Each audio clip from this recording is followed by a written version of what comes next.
a lot harder in Hollywood. So, Everybody comes from divorce. Everybody comes from divorce. everybody does. I mean, but you are 15 years. I mean, what is the secret to your and Rebecca's marriage? Tell us. I mean, I'm like a So single funny. girl over here. I just read Kelly Ripa's book, Livewire, which is coming out, and it's such a good read. And Kelly Ripa said in it, don't ask a couple that's been together for a long time, where did you meet? Ask them how they stay together. That really struck me. We laugh a lot. It's not always easy, but we try to have a good time. Another secret is to have children with someone who you don't want to necessarily have sole custody of. So you have to stay together to not have to deal with them on your own. That helps. I don't know. We just laugh a lot. We have a good time.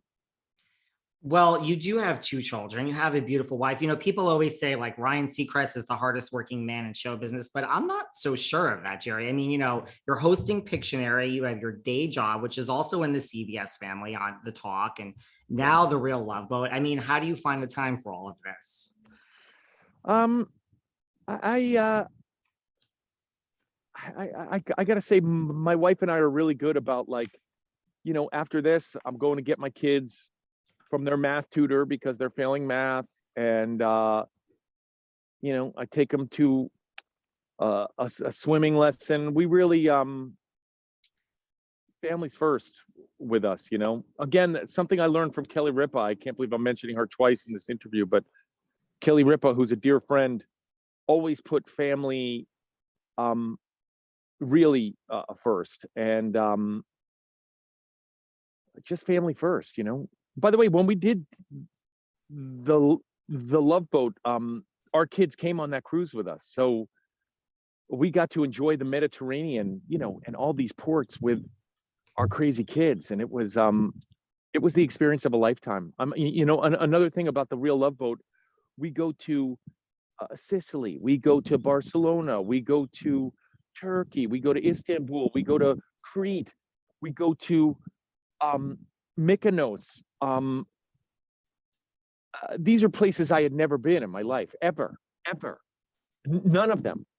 And it was just breathtaking. So we really hope that we get sort of amazing race following on our side as well with the Real Love Boat.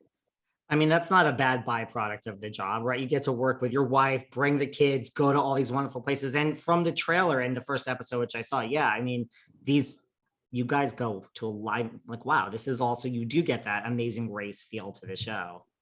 Well, I think it's a little bit of Amazing Race. It's a little bit of Survivor. It's a little bit of every relationship show.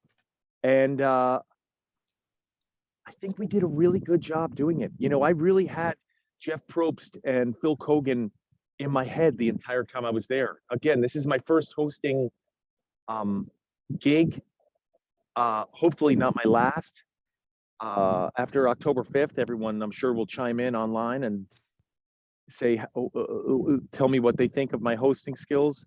But really thought about Probst and Kogan and what they bring to their awesome shows, and I really try to channel those two dudes, and so does my wife. We're big fans.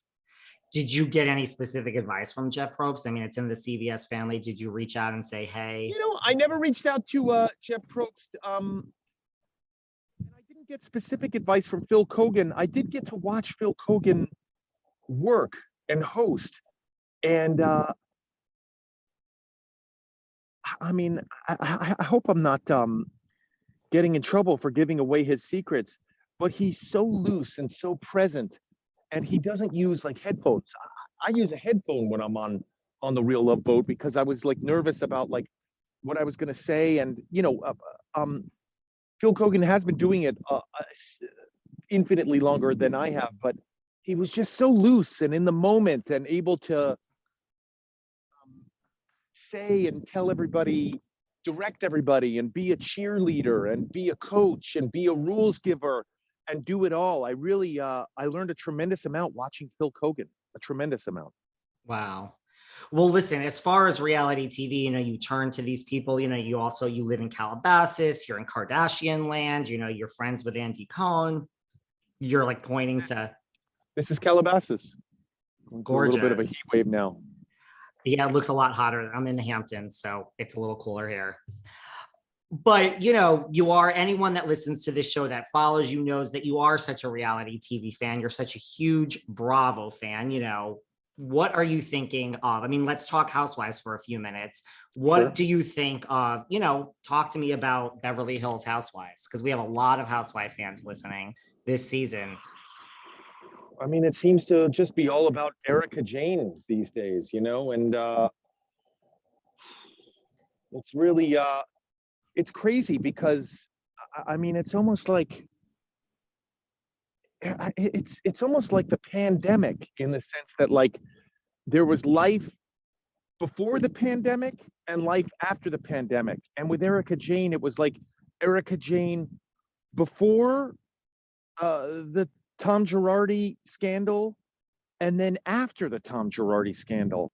And I think all of us, and when I say all of us, I mean all Beverly Hills fans are still in like a state of disbelief. I mean, it's almost like a post and pre-pandemic thought, I mean, when you think about your life pre-pandemic, you're like, wow, that was 2019. That was December 2019. That was February 2020. I remember that. I mean, it's crazy. And I think with Erika Jayne, it really is like, wow, that was before all the Tom Girardi stuff. That was before all the Tom Girardi stuff. So I think I'm still processing everything. I'm amazed at I personally am amazed at the defiance coming from Erika Jayne. It's the continual defiance. But listen, now that said, that's why we all fell in love with Erika Jayne in the first place, is her abject defiance to everything. But I think in this case, I don't. I think we should only be hearing about the victims. I think that's the only thing that should be talk. I think that should be everyone's concern, Erika Jayne included, is the victims. Yeah.